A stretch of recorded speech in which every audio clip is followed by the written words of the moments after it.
जय Hind students, welcome to study for civil services. मैं हूं आपका एजुकेटर कमलाक्ष झा। और 29 जनवरी 2025 आज डेट है और आज का ये करंट अफेयर्स का लेक्चर है गाइस, जो आप लोग देख रहे हैं।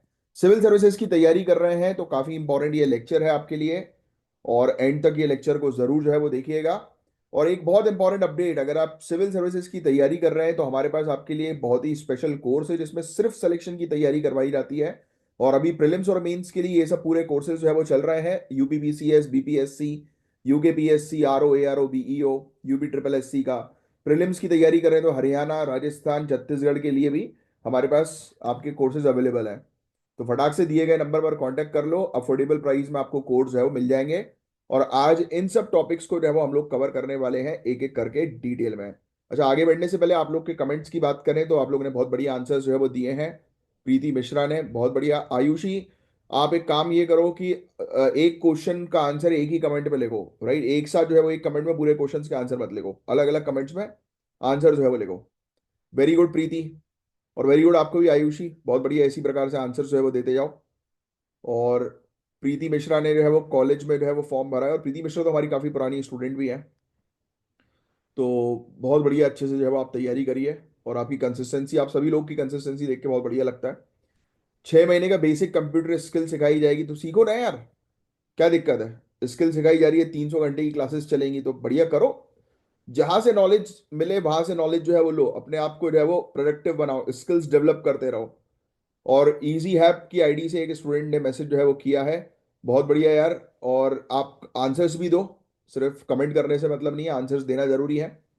गोल्डी के भी बढ़िया आंसर्स जो है वो आए हैं। गोल्डी का एक क्वेश्चन ये आया था कि सर कैसे जो है वो मैं एम लक्ष्मीकांत कंप्लीट जो है वो करूं। तो देखो यार गोल्डी, बहुत सिंपल चीज मैं आपको बताता हूँ। आपने ऑलरेडी कोर्स हमारा ले रखा है स्टडी फॉर सिविल सर्विसेज का, आपको कुछ करने की जरूरत नहीं। अगर आपने कोई भी कोचिंग जो है वो ज्वाइन करके रखी है, जस्ट फॉलो देयर स्केड्यूल। बस ये चीज ध्यान में रहे कि आपके एग्जामिनेशन के अकॉर्डिंग, सिलेबस के अकॉर्डिंग पूरी चीज हो रही है कि नहीं हो रही, पूरे टॉपिक्स कवर हो रहे हैं कि नहीं हो रहे। अगर वहां पर कोई टॉपिक स्किप किया जा रहा है तो आप मांगिए उनसे टॉपिक कि भाई मुझे ये टॉपिक पढ़ना है, राइट, समझना है। बाकी आपने हमें ज्वाइन किया है तो आपको टेंशन लेने की जरूरत नहीं, आपको पूरी चीज आपकी क्लियर होगी। बहुत बढ़िया, आपके भी आंसर्स बहुत सारे आए हैं। इसी प्रकार से आप तैयारी करो, आपका एग्जाम अक्टूबर 2025 में है। टेंशन लेने की जरूरत नहीं, काफी टाइम है। 3 बार रिवीजन आराम से होगा इस पूरे पीरियड में पढ़ने के बाद।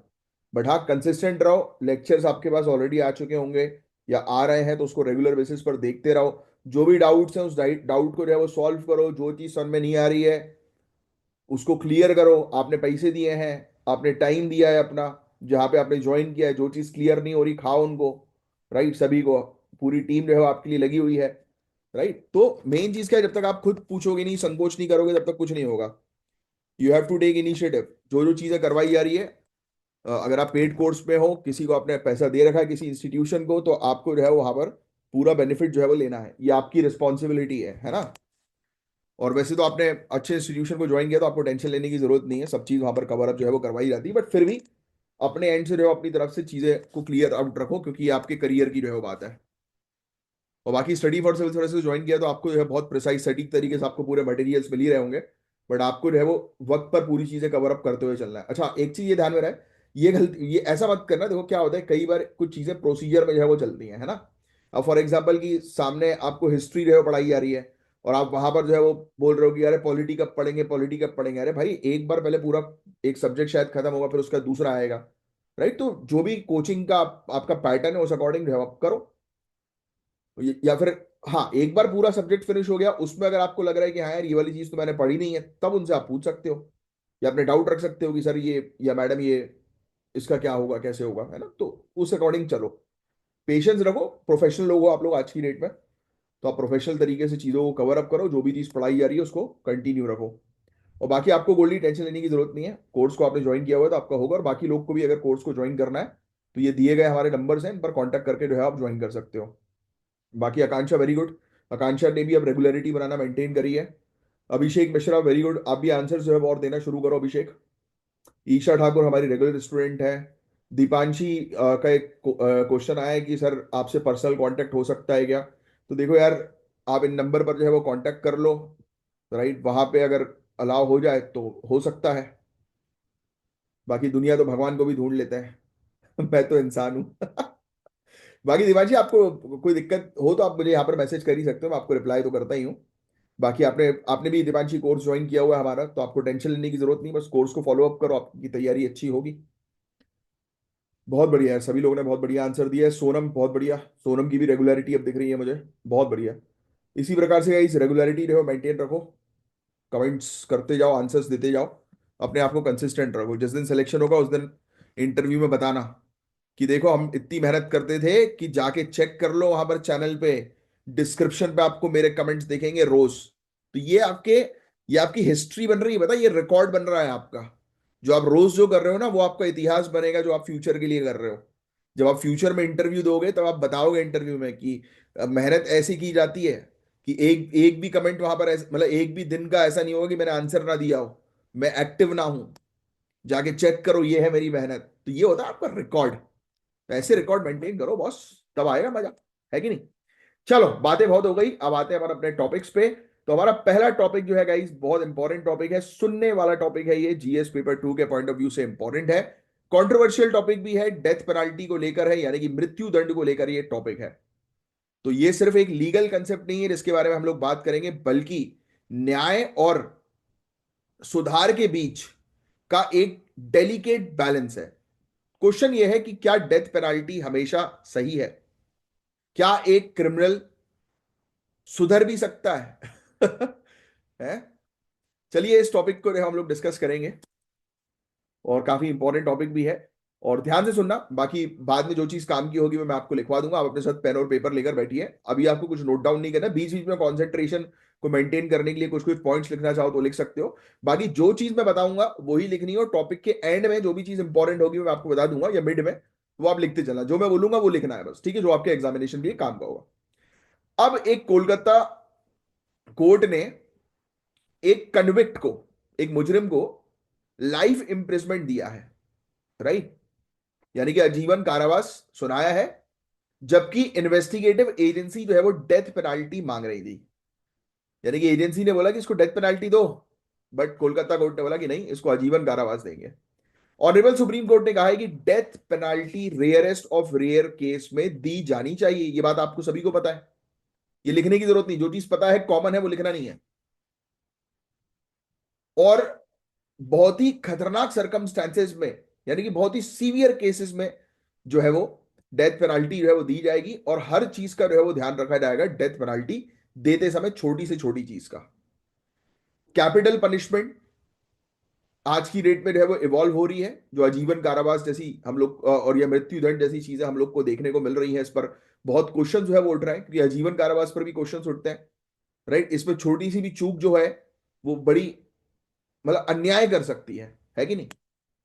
तो आइए, आपको जो है वो, ये तो काम की चीज नहीं है, ये चीज तो चलती रहती है, समय समय पर आती रहेंगी। काम की चीज आपके लिए ये है कि इंडिया में डेथ पेनल्टी से रिलेटेड लीगल फ्रेमवर्क जो है वो क्या है। तो गाइस, इंडिया में डेथ पेनल्टी सिर्फ हीनियस क्राइम्स के लिए दी जा सकती है, यानी कि गंभीर अपराधों के लिए दी जा सकती है, राइट। जैसे कि terrorism, rape and murder, brutal murders. और ये पनिशमेंट भारतीय न्याय संहिता 2023 के कुछ स्पेशल कानून जैसे कि, और कुछ स्पेशल कानून जैसे कि उआपा 1967 अनलॉफुल एक्टिविटीज प्रिवेंशन एक्ट जो है, एनडीपीएस एक्ट 1985 जो हम लोग को जो है वो देखने को मिलता है। तो इन सब कानून के तहत जो है वो हम लोग को देखने को मिलती है कि डेथ पेनाल्टी जो है वो दी जाती है। तो ये लिखना नहीं है, बहुत बेसिक सी चीज है, इसमें कुछ लिखने वाली चीज तो आई है ही नहीं। अब देखो, इसमें दो सर्कमस्टांसेस होते हैं, एक होता है एग्रेवेटिंग और दूसरा होता है मिटिगेटिंग। एग्रेवेटिंग मतलब उत्तेजक, मिटिगेटिंग मतलब प्रशांतक, है ना। तो इसके बारे में हम बात करते हैं, ये है क्या, ये किस सरकमस्टेंस की बात की जा रही है। तो एग्रीवेटिंग फैक्टर्स जिनकी वजह से पनिशमेंट ज्यादा हो सकती है, एग्रीवेटिंग यानी कि बढ़ाना, कि पनिशमेंट ज्यादा है भाई, तो पहले से सोचा समझा या ब्रूटल मर्डर किसी ने किया हो, यानी कि जानबूझकर किसी ने किसी की हत्या करी हो प्रॉपर प्लानिंग के साथ, है ना, तो इसमें भाई सजा तो मिलेगी। और बहुत ही एक्सट्रीम क्रूएल्टी, एक्सट्रीम क्रूएल्टी मतलब टुकड़े टुकड़े कर दी उसकी बॉडी, यानी कि जान से मारने के बाद भी सामने वाला बंदा जो है वो बिल्कुल रुका नहीं, उसकी साइकोलॉजिकल दिमाग यानी कि उसका ऐसा खराब हो रखा था कि उसने उसकी टुकड़े टुकड़े किए, कुत्तों को खिला दिया, जो भी एक्स वाई जी, ऐसे होते हैं बहुत सारे मर्डर केसेस, ऐसे होते हैं। जब आप आईपीएस बनोगे तो आप देखना, डीएसपी बनोगे तो आप देखना, रोज आपको आए दिन ऐसे केसेस जो है वो देखने को मिलेंगे, दिमाग खराब हो जाएगा। कभी कभी जो है वो ऐसा लगेगा, स्टार्टिंग में तो वॉमिटिंग हो जाएगी आप लोगों को, ऐसी ब्रूटैलिटी जो है वो देखोगे। और देखना पड़ेगा ही भाई, इन्वेस्टिगेटिव ऑफिसर बनोगे आप, आगे चल के ट्रेनिंग आपको मिलेगी जिस एग्जाम की आप तैयारी कर रहे हो। और सिर्फ आईपीएस ही नहीं, एज एन आईएएस के तौर पर अगर आप आईएएस बनते हो, एसडीएम बनते हो, तो भी ऐसे ब्रूटैलिटी जो है वो आपको नजर आएंगी, देखने को जो है मिलेंगी, क्योंकि ये सब जॉब जो है वो फील्ड जॉब होंगी आपकी स्टार्टिंग पीरियड में, इनिशियल पीरियड में। तब ये पूरी चीजें आप देखोगे। कई बार जहाँ पे एटॉप्सी होती है, पोस्टमार्टम साइट होती है, वहां पर आप जाओगे। होगा, जाना पड़ेगा कई केसेस में, है ना, देखने के लिए ट्रेनिंग के दौरान। तो देखोगे एटॉप्सी कैसी होती है, देखकर दिमाग खराब हो जाएगा आपको। यूट्यूब में तो वीडियोस हैं एटॉप्सी के काफी सारे हैं। यूट्यूब के वीडियोस देखकर ही आपकी हालत खराब हो जाएगी। आप तो सामने खड़े होगे वहां पर देखोगे, हथौड़े से जब सर फोड़ा जाता है ना, और वो आपके सामने, वैसे तो आपके सामने शायद ही हो, बट अगर हो आपके सामने तो कई बार ऐसा भी होगा कि डॉक्टर जो है वहीं पर चीरा मार के जो है वो निकालेगा कि ये देखो, इसको पॉइजन जो है वो दिया गया था, ये ट्रेसेस जो है वो इसके जो है यहाँ पर नजर आ रहे हैं। तो होती है कई बार स्टार्टिंग इनिशियल पीरियड मोमेंट होती है, लोगों को घबराहट होने लगती है कि अरे बाप रे, खून देख के कुछ लोग चक्कर खा के गिर जाते हैं, है ना। बट ठीक है, कोई बात नहीं, आप ट्रेन हो जाओगे उस चीज के लिए, कोई दिक्कत नहीं है। बड़े एग्जाम की तैयारी कर रहे हो, जिंदगी में बहुत कुछ करना है आपको, तो ये तो छोटी मोटी चीजें हैं। तो पुलिस या पब्लिक सर्वेंट का मर्डर कर देना कई बार होगा, होता है कई बार। आप लोग जो है वो काफी अनसेफ रहोगे, क्योंकि आप लोग का पाला जो है वो बहुत नामी जामी गुंडों से भी पड़ेगा कई बार, है। जो लॉ एंड ऑर्डर डिस्टर्ब करते हैं, आप उनके अगेंस्ट जाओगे, तो हो सकता है एक आधी गोली आपको भी पड़ जाए, बट कोई बात नहीं, मेडल तो जरूर मिलेगा ही। तैयारी उसके लिए कर रहे हो तो ready for each and everything, काहे का डरना। तो ये सब एग्रीवेटिंग फैक्टर्स हैं। यानी कि ये सब फैक्टर्स ऐसे हैं जिसमें सजा तो दी जाएगी भाई गंभीर। अब कुछ ऐसे फैक्टर्स होते हैं भाई जिसमें मत दो यार सजा, जैसे कि जिसमें पनिशमेंट कम हो सकती है। जो जो आरोपी है, अपराधी बोलूंगा मैं, जो अपराधी है उसकी मेंटल इमोशनल डिस्टर्बेंस है, मेंटल है वो, है। तो उसकी मेंटल स्टेटस को देखकर बोला जा सकता है कि नहीं यार, उसको सुधार की जरूरत है, इसको थोड़ा सा केयर की जरूरत है, इसको, ये बीमार है। और कई बार लोग जानबूझ के मेंटल बनने की कोशिश करते हैं। वो कौन सी पिक्चर थी अक्षय कुमार की, जो साउथ इंडिया की, चिंता था चिता थी चिता, उसमें गाना था। तो उसमें देखा नहीं था कि आखिरी में सजा से बचने के लिए वो मेंटल जो है वो बन जाता है।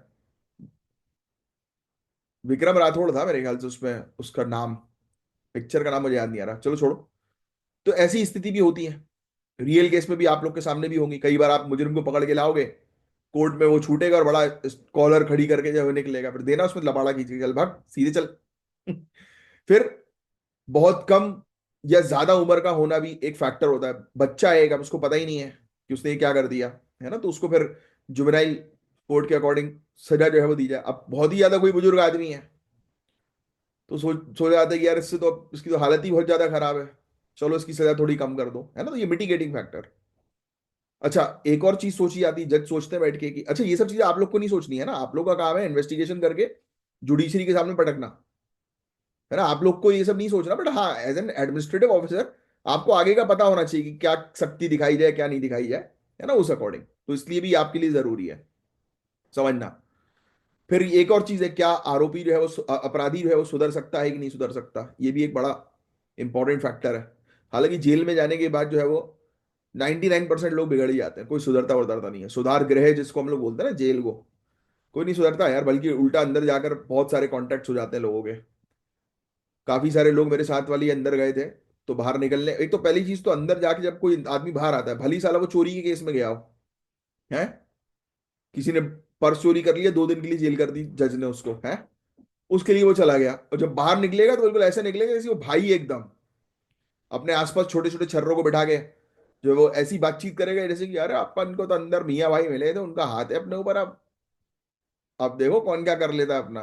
देखा होगा आपने ऐसे लोगों को, इन्हीं लोग को तो आपको ठीक करना है भाई आगे चल के, क्योंकि यही लोग हैं जो अंदर से बाहर आने के बाद और आतंक मचाते हैं। देख, नोटिस करना, भले ही अंदर जो है उसकी हालत खराब पड़ी हो, अंदर के जो बड़े बड़े जो कैदी हैं, बड़े बड़े केसेस में आए हो, वो उसको रोज मार रहे हो, या उसको बोल रहे हो चल पैर दबा हाथ दबा, बट अंदर क्या हुआ क्या पता, बाहर आकर तो वो ऐसी बतौलेबाजी फेंकेगा कि दूसरों को जो है वो इन्फ्लुएंस करेगा, है।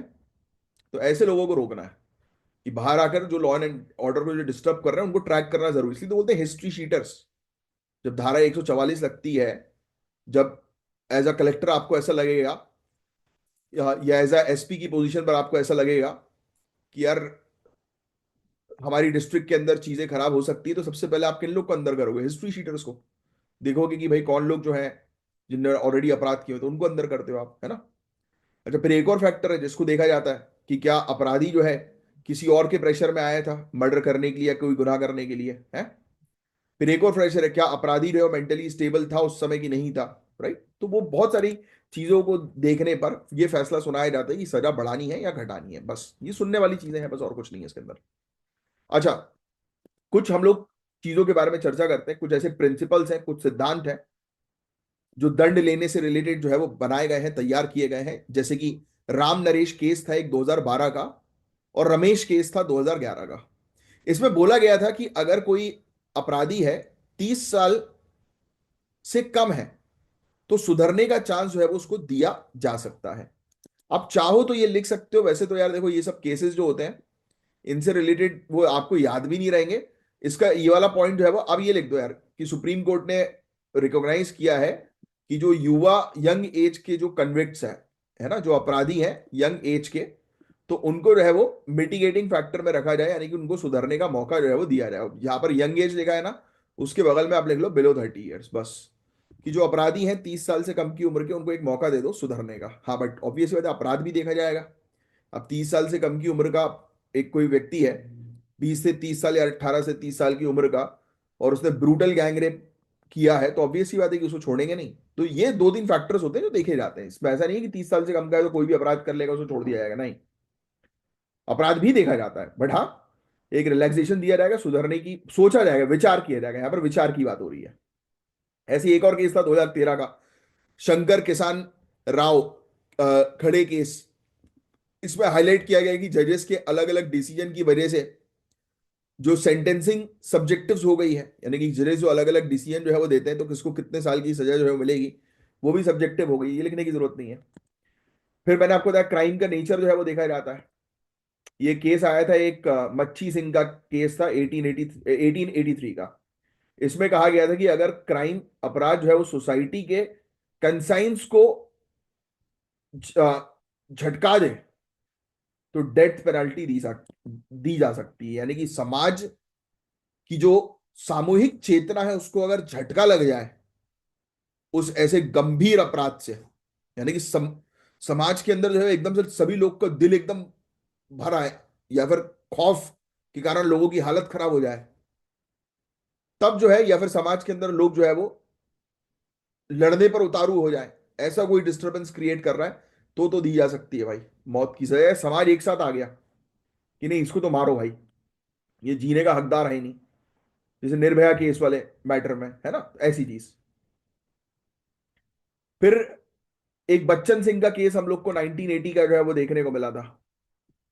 1980 Bachchan Singh versus state of Punjab. लिखने की जरूरत नहीं है सब, कि अगर स्टेट प्रूफ कर सके, स्टेट यानी गवर्नमेंट या अथॉरिटीज, जैसे आप लोग डीएसपी बनोगे, आपने प्रूफ कर दिया कि अपराधी जो है वो सुधर ही नहीं सकता, यानी कि भाई इसके सामने कुछ भी आप कर लो ये ठीक नहीं होगा, इसको प्रेमानंद महाराज जी के सामने भी बिठा दो तो भी ठीक नहीं हो सकता ये, है ना, तो उसको डेथ पेनल्टी दी जाए। तो ये भी कहा गया कि अगर अधिकारी बोल दे कि नहीं भाई, इन्वेस्टिगेटिव एजेंसी है वो बोल दे कि नहीं ये सुधर ही नहीं सकता, तो डेथ पेनल्टी दी जाएगी।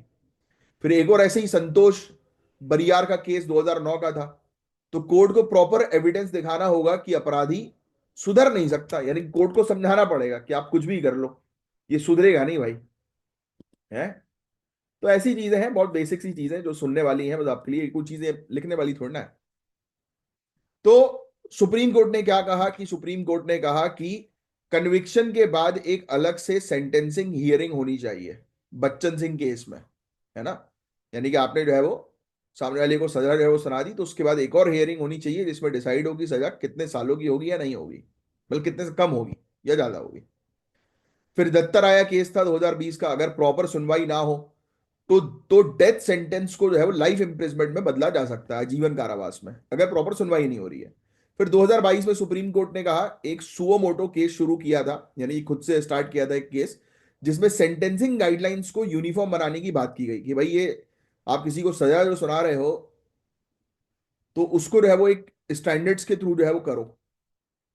बट अभी तक ऐसा कोई स्टैंडर्ड जो है वो आया नहीं है। बाकी पूरे दुनिया भर की बात करें तो 112 कंट्री ने डेथ पेनाल्टी को जो है वो एबॉलिश कर दिया, लिख लेना, खारिज कर दिया है, समाप्त कर दिया है। 112 कंट्रीज ने डेथ पेनाल्टी को, मौत की सजा को। यूएस, जापान अभी भी इस प्रैक्टिस में इन्वॉल्व है। कजाकिस्तान, सेरालियोन ने अभी हाल ही में इसे खत्म कर दिया है। और इंडिया के अंदर 1967 35th law commission report death penalty को सपोर्ट करता है। ये चीज लिख लो, ये लिखने वाली है। लॉ कमीशन ऑफ इंडिया की 35th रिपोर्ट जो है वो डेथ पेनाल्टी को जो है वो सपोर्ट करती है, 1967 की।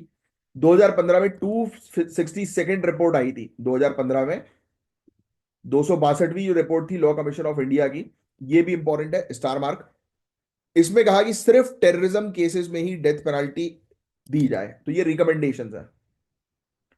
सिर्फ टेररिज्म के केसेस में डेथ पेनाल्टी जो है वो दी जाए, बाकी केसेस में जो है वो अवॉइड किया जाए। तो गाइस, फेयरनेस और प्रोसीजरल सेफगार्ड होने चाहिए। कोर्ट्स को क्राइम की सीवियरिटी और रिफॉर्म्स की पॉसिबिलिटी, यानी कि सुधार की पॉसिबिलिटी को एक बैलेंस करना चाहिए। यूनिफॉर्म और एक एविडेंस बेस्ड फ्रेमवर्क हमें डेवलप करना होगा, जाकि ताकि न्याय जो है वो फेयर हो। तो गाइस, डेथ पेनाल्टी एक बहुत ही सेंसिटिव और कॉम्प्लेक्स इशू है। क्या हमें एक क्रिमिनल को सजा देनी चाहिए या सुधरने का मौका देना चाहिए? क्या लगता है आपको? एज अ ब्यूरोक्रेट क्या सोचते हो आप, कि एक क्रिमिनल को जो है वो सजा देनी चाहिए या सुधरने का मौका देना चाहिए? एज अ ब्यूरोक्रेट क्या सोचते हो? तो ये एज अ ब्यूरोक्रेट आपको कुछ नहीं सोचना है। एज अ ब्यूरोक्रेट आपको इन्वेस्टिगेशन करना है, ये प्रूफ करवाना है कि उसने वो मुजरिम है या नहीं है, फिर अल्टीमेटली कोर्ट के पास सौंप देना है। It is the duty of judiciary to decide कि सामने वाले को सजा देनी है या नहीं देनी है। आपका काम सिर्फ इतना है कि जितने भी बैड एलिमेंट्स हैं सोसाइटी के, उनको जो है वो कोर्ट तक पहुंचाना, बस।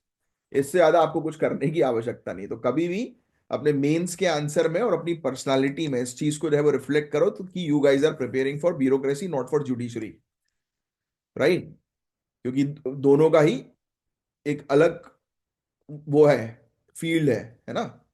आपका काम क्या है? आपको अपना काम बेहतर तरीके से पता होना चाहिए और उस अकॉर्डिंग जवाब होना चाहिए। आप कोई न्याय देने वाले व्यक्ति नहीं हो जो आप न्याय दोगे, है आपका काम है मुजरिमों को जो है वहां तक पहुंचाना, बस। बात समझ में आई सभी के? मजा आया? टॉपिक अच्छा था, बढ़िया था। चलो नेक्स्ट टॉपिक की तरफ आगे बढ़ेंगे। ये सब टॉपिक्स आपकी पर्सनालिटी डेवलप करते हैं, अंडरस्टैंडिंग में हेल्प करते हैं। सिविल सर्विसेज के लिए बहुत इंपॉर्टेंट है ये सब टॉपिक। नेक्स्ट, अब यार, ये भी बड़ा इंपॉर्टेंट टॉपिक है। भारत में डिक्लाइनिंग फर्टिलिटी रेट की हम लोग जो है वो चर्चा करेंगे। टोटल फर्टिलिटी रेट का मैंने आपसे 2 दिन पहले ही क्वेश्चन पूछा था, देखो आ गया इसका भी। तो देखो यार, आपको ऑलरेडी पता है 1950s में भारत की टोटल फर्टिलिटी रेट 6.18 थी। समझ रहे हो? टोटल फर्टिलिटी रेट क्या है सभी को पता है ना? पहले भी कई बार बता चुका हूं कि अपनी पूरी रिप्रोडक्टिव साइकिल में एक महिला कितने बच्चे देती है। तो 1950s में एक महिला एवरेज 6.18, 6 बच्चे तो कंफर्म थे भाई, जो 2021 में गिरकर 1.9 हो गई है। ये नंबर रिप्लेसमेंट लेवल 2.1 से भी कम है। आप मुझे बोलोगे सर अभी आप 2 दिन पहले बता रहे थे कि 2.0 है, अब ये तो 1.9 दिख रहा है। तो बेटा यार क्या होता है कि अलग अलग रिपोर्ट में अलग अलग चीजें आती हैं, है ना? तो अब ये 1.9 2021 की जो है वो दिखाई दे रही है, तो ये नोट डाउन कर लो, है ना? कोई एक्यूरेटली आपसे पूछेंगे थोड़ी ना, रिपोर्ट के अकॉर्डिंग जरूर पूछ सकते हैं। वैसे 2.0 को जो है वो हम लोग ज्यादा बेहतर जो है वो मानते हैं। 2.0 मेरे ख्याल से वर्ल्ड हेल्थ ऑर्गेनाइजेशन की रिपोर्ट के थ्रू पता लगा था हमें, जहां तक मुझे ऐसा लग रहा है। याद है, एक बार कंफर्म कर लेना। बाकी रिप्लेसमेंट लेवल जो होता है वो 2.1 का होता है। रिप्लेसमेंट लेवल का मतलब क्या है? मतलब आप अगर 2.1 फर्टिलिटी रेट को मेंटेन करते हो, तो आपके यहाँ यंगर पॉपुलेशन और ओल्ड एज पॉपुलेशन के बीच में एक अच्छा बैलेंस जो है वो नजर आएगा, राइट? हम दो हमारे दो वाली जो नीति होती है ना, वो सबसे सही बैलेंसिंग सिचुएशन जो है वो क्रिएट करती है। दो दो लोग, हम दो हमारे दो, बस। तो ये पॉपुलेशन को बैलेंस करती है। अब ये global burden disease injuries and risk factor study 2021 ये रिपोर्ट थी। इस रिपोर्ट ने ये वाली चीज बताई है कि इंडिया का टोटल फर्टिलिटी रेट जो है 1950s में था 6.18, और जो 2021 में 1.9 हो गया। चाहो तो लिख लो ये वाली चीज, चाहो क्या ये टोटल फर्टिलिटी रेट जरूर लिख लो, ये रिपोर्ट का नाम लिखने की जरूरत नहीं है, ठीक है?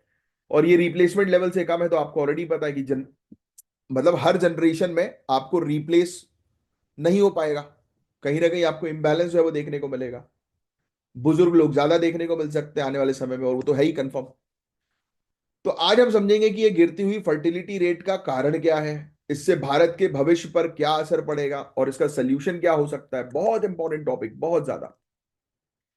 तो फर्टिलिटी रेट का मतलब आपको ऑलरेडी पता है, एक महिला अपने पूरे जीवन में कितने बच्चों को जन्म देती है। पूरे जीवन की जगह अगर आप मेंशन करोगे पूरी रिप्रोडक्टिव साइकिल में कितने बच्चों को जो है वो जन्म देती है, तो उसको बोलते हैं हम लोग फर्टिलिटी रेट। और अगर फर्टिलिटी रेट 2.1 से कम हो तो इसका मतलब है पॉपुलेशन धीरे धीरे कम होने लगेगी। 1950s में इंडिया का फर्टिलिटी रेट 6.18 था।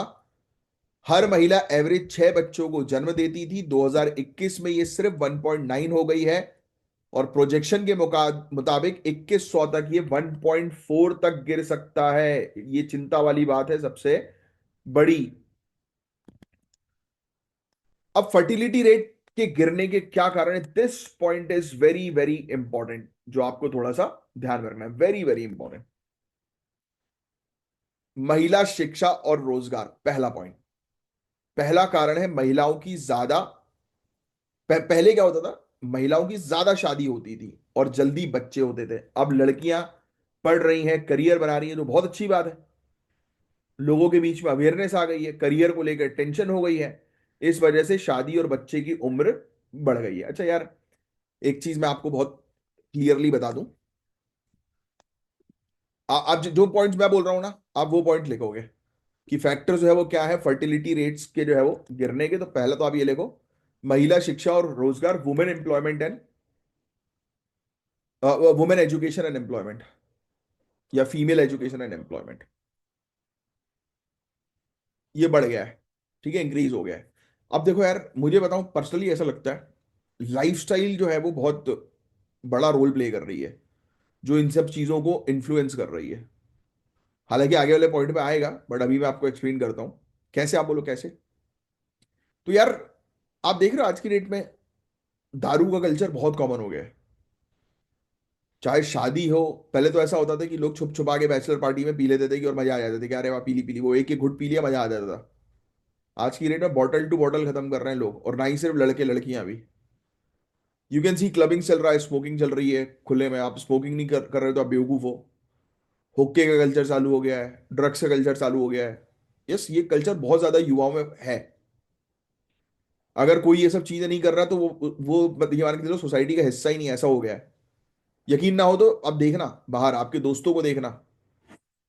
मैं खुद पार्टीज करता हूँ बहुत, तो मुझे पता है कि किस तरीके का कल्चर जो है वो चल रहा है। हालांकि मेरी पार्टीज अलग होती हैं, मेरी ब्यूरोक्रेट्स के साथ होती हैं, बट जाते हम लोग काफी सारी प्लेसेस पे। तो उस समय बीसी की युवा जो है वो क्या कर रहे हैं भाई।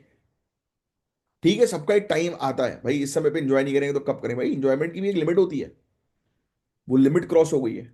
हमारा लाइफस्टाइल ये खराब हो गया। इस लाइफस्टाइल के कारण बच्चे पैदा नहीं हो पा रहे, पता है आपको। लोग जो है, चाहे वो मेल्स की बात करें या फीमेल्स की बात करें, इन लोगों ने हर एक चीज को जो है वो खेल बना दिया है, मजाक बना दिया है, इंजॉयमेंट का सोर्स जो है बना दिया है। मैं जिस चीज को पॉइंट आउट कर रहा हूं आप वो समझ रहे होंगे, राइट। आप इतने समझदार हैं।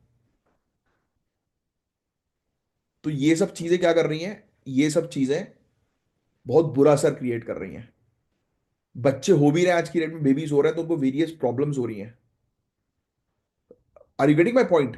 And these problems are because of their parents, जिन्होंने अपनी बॉडी का सत्यानाश किया हुआ है और कर रहा है। तो इट इज वेरी इंपॉर्टेंट कि आपकी बेबीज, ऑब्वियस ही बात है भाई, मदर की हेल्थ के ऊपर बेस्ड बेबीज की हेल्थ डिफाइन होगी, राइट। उनके जीन्स जो है वो कैसे होंगे, वो फादर मदर की हेल्थ के ऊपर बेस्ड जो है वो डिफाइन होंगे। यस, तो दीज आर पॉइंट। तो पहला पॉइंट लिख लिया आपने क्या, फर्टिलिटी रेट के गिरने का कारण क्या है। कि पहला पॉइंट तो ये लिख दो, महिला की शिक्षा और रोजगार जो है वो इंक्रीज हो रहा है, तो लोग करियर पे ज्यादा फोकस कर रहे हैं। और पहले तो बेबी हो जाते थे, अब बेबी को प्लान किया जाता है, राइट। फिर अर्बनाइजेशन ऑफ और लाइफस्टाइल चेंज, जो मैं आपको अभी समझा रहा था वो यही चीज है सिटीज में रहने वाले लोग ज्यादा करियर ओरिएंटेड होते हैं, न्यूक्लियर फैमिलीज में रहना पसंद करते हैं, और इस वजह से छोटी फैमिली का ट्रेंड बढ़ रहा है। अब बड़ी फैमिली होती है तो दादा दादी, ये सब लोग जो रहते हैं, या घर में और बुजुर्ग लोग जो रहते हैं, वो बोलते हैं कि अब जल्दी से अब हमारे जीते जी बेबी दिखा दो, है। बट उनको बोलने का मौका ही नहीं दिया जाता क्योंकि लोग इतने दूर हो गए। फिर हेल्थ इशू और इनफर्टिलिटी, जो मैं आपको बता रहा था, वो इनफर्टिलिटी, बच्चे होने में दिक्कत के केसेस बहुत ज्यादा बढ़ रहे हैं। तो आपने पहला पॉइंट लिख लिया, तो दूसरा पॉइंट आप अर्बनाइजेशन और लाइफस्टाइल चेंज लिखोगे। तीसरा पॉइंट आप लिख लो हेल्थ इश्यूज एंड इनफर्टिलिटी, जो मैं भी आपको बता रहा था, ये तीसरा पॉइंट में आएगा। बच्चे होने में दिक्कत हो रही है। फिर चौथा पॉइंट पॉइंट माइग्रेशन, बहुत सारे लोग नौकरी और अच्छी लाइफ के लिए विदेश जा रहे हैं, जिसका असर भी पॉपुलेशन पर पड़ रहा है। काफी सारे लोग कमाने, अब बीवी से ही जो है वो सालों सालों तक जो है वो मिलते नहीं, महीनों महीनों तक नहीं मिलता है ना। बीवी अलग लोकेशन में कमा रही है, हस्बैंड अलग लोकेशन में कमा रहा है। These are some issues.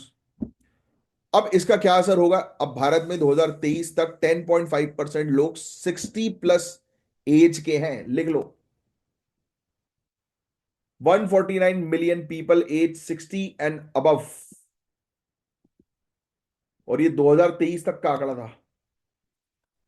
और 2050 तक ये 20.8% जो है वो हो जाएगा, लिख लो। 347 मिलियन का राइज हम लोग को देखने को मिलेगा 2050 तक। एजिंग पॉपुलेशन बढ़ रही है। कम यूथ होने की वजह से जॉब्स की कमी, पेंशन का बर्डन और जीडीपी ग्रोथ पर नेगेटिव इंपैक्ट हो सकता है, लिख लो। इसमें हम लोग को पहला पॉइंट जो आप लिखोगे कि इसके इफेक्ट, जॉब की कमी, उसको जो है वो लिख लो। अनएम्प्लॉयमेंट विल राइज, पेंशन का बर्डन, सिर्फ पेंशन बर्डन डाल दो, और negative impact on GDP growth, GDP growth पर नकारात्मक प्रभाव जो है वो पड़ेगा। ये इकोनॉमिक इंपैक्ट हो रहा है। फिर कम फर्टिलिटी रेट का मतलब है कम वर्कफोर्स, जो इकोनॉमिक ग्रोथ के लिए अच्छा साइन नहीं है। लेबर मार्केट पर प्रेशर पड़ेगा क्योंकि हमारे पास लेबर्स ही अवेलेबल नहीं होंगे, युवा लोग ही अवेलेबल नहीं होंगे, है ना। तो कहां से इकोनॉमी जो है वो ग्रो कर पाएगी फिर?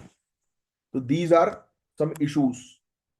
कुछ एग्जांपल्स लें तो जर्मनी, जर्मनी के अंदर पेरेंटल लीव और फाइनेंशियल बेनिफिट्स दिए जा रहे हैं ताकि लोग बच्चे पैदा करें। शादी के बाद उनको टाइम दिया जाता है कि जाओ और बच्चे पैदा करो भाई, ज्यादा जॉब्स मत करो, राइट। बट हमारे यहाँ तो उल्टा है। हमारे यहाँ शादी के लिए भी छुट्टी देने के लिए बॉस मुंह बनाने लगता है कि ये कोई उम्र है शादी करने की। अरे भाई 35 साल के हो गए हम, हैं ऐसे ऐसे करके लोग बोलते हैं। मैं अपनी बात नहीं कर रहा भाई, मैं 35 साल का नहीं हूँ, ठीक है। और दूसरा है डेनमार्क। डेनमार्क की बात करें तो आईवीएफ और फर्टिलिटी ट्रीटमेंट्स को गवर्नमेंट सपोर्ट करती है। गवर्नमेंट खुद बोलती है इन विट्रो फर्टिलाइजेशन लाओ, नहीं बच्चा हो रहा तो हम करेंगे बच्चा, करवाएंगे मतलब, टेक्नोलॉजी के थ्रू। तो ये महिलाओं को जो है प्रोवाइड किया जा रहा है डेनमार्क के अंदर। रशिया, पोलैंड, बच्चे होने पर डायरेक्ट फाइनेंशियल इंसेंटिव दिया जाता है, लो पकड़ो, पैसे ऐश करो, जो बच्चा दिखाएगा उसको हम पैसे देंगे, राइट। तो देखो कैश पेमेंट प्रोवाइड करा रहा है Poland. Russia financial incentives provide करा रहा है कि पैसा देंगे, फैमिली बढ़ाओ। हाँ, एक टाइम पर राजीव गांधी ने लोगों को ट्रक के अंदर बिठा बिठा के नसबंदी करवा दी थी, है। और अब बोल रहे हैं कि भाई बच्चा पैदा करो। भाई साहब, गवर्नमेंट है, गवर्नमेंट ये अपने बेनिफिट के लिए सब कुछ करवा सकती है। जहां देखती है कि पॉपुलेशन बढ़ रही है तो वहां नसबंदी पर इंसेंटिव दिए जा रहे हैं। जहां देख रही है पॉपुलेशन घट रही है वहां पर बच्चे पैदा करने के लिए कि यार आम जनता बोल रहा है हम करें तो करें क्या भाई। But it is important, you guys will going to be the part of government, but these things are important, है। आप भी आने वाले कुछ सालों में भाषण दोगे, अलग अलग जगह पे जाकर लोगों को अवेयर करोगे कि बच्चा पैदा करो भाई, है। पहले आप प्रोटेक्शन से रिलेटेड अवेयरनेस देते थे, अब आप बोलोगे कि नहीं, डोंट यूज प्रोटेक्शन। हाँ, बट ऑब्वियस ही बात है, सेफ्टी के लिए जरूरी है, बट बच्चे पैदा करने के लिए जरूरी नहीं है। आप भी बोलोगे सर क्या बोल रहे हो यार। मैं क्या बोल रहा हूँ, ये आपसे बुलवाया जाएगा, मैं कुछ नहीं बोल रहा हूँ। ये आपसे आगे चल के बुलवाया जाएगा, देख लेना। मैं तो सच बोल रहा हूँ। तो भारत में क्या सोल्यूशन हो सकता है, आइए इसके बारे में बात करें।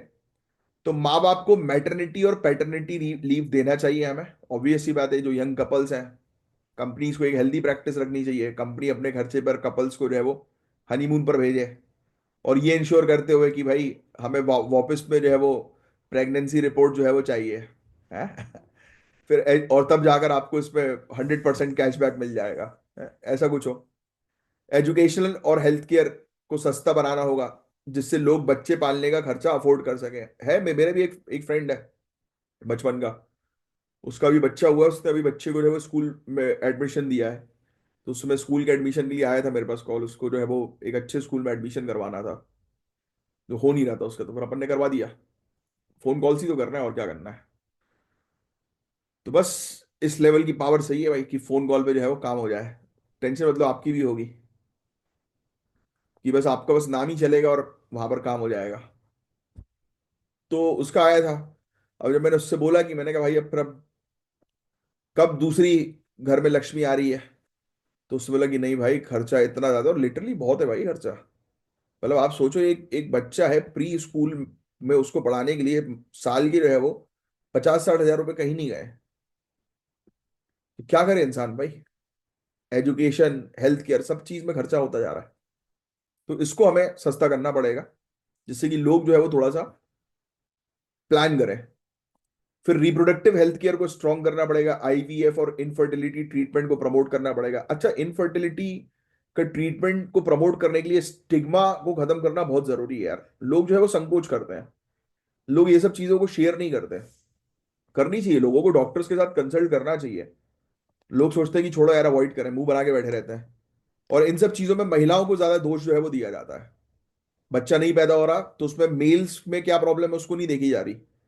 भाई उनके स्पर्म काउंट की तो बात की नहीं जा रही है, उनको जो है वो दोष जो है वो महिला को दे देना, महिला की पूजा करवाई जा रही है, ये करवाया जा रहा है, फालतू चीज, महिला को देखा ही नहीं जा रहा।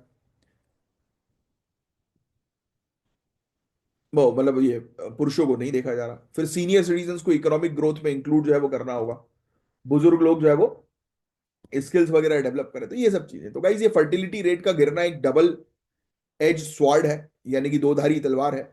जहां एक तरफ पॉपुलेशन कंट्रोल का फायदा तो है, वहीं वर्कफोर्स और इकोनॉमी के चैलेंजेस भी हैं। तो हमें पॉलिसी के थ्रू एक बैलेंस्ड अप्रोच जो है वो रखनी पड़ेगी, जिससे हम डेमोग्राफिक डिक्लाइन को मैनेज कर सकें और इकोनॉमी को स्ट्रांग बना सके। तो वो हम दो हमारे दो वाली जो नीति है ना, वो सबसे बेस्ट है। तो यही लोगों को प्रमोट करो कि हम दो हों और हमारे दो रहें, तो अच्छा रहेगा माहौल। बस यही था टॉपिक, और क्या था इसके अंदर, कुछ भी नहीं है। इसमें लिखने वाली चीज जो थी, दो तीन जो मैंने आपको बताई वो लिख लेना। ये वाली चीज लिखी ना आपने, ये भी लिखना है, ठीक है ना। कि जर्मनी के अंदर डेनमार्क रशिया पोलैंड ऐसी कंट्रीज अलग अलग इनिशिएटिव्स ले रही हैं, कैसे इनिशिएटिव फाइनेंशियल असिस्टेंस की, ये सब चीजें लिख सकते हो। आईवीएफ ट्रीटमेंट को प्रमोट किया जा रहा है, ये सब चीजें। Next, MNREGA, Mahatma Gandhi national rural employment guarantee act.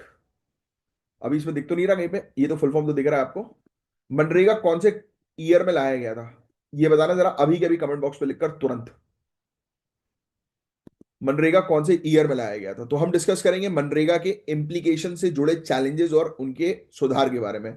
ये टॉपिक भी महीने दो महीने में एक बार देखने को मिल ही जाता है। तो आपको पता है कि एक लेटेस्ट स्टडी के मुताबिक बताया गया कि सरकार पर 39 करोड़ का डिलेड वेजेस का उधार है। मतलब सरकार ने अभी तक लेबर्स को पैसा नहीं दिया है।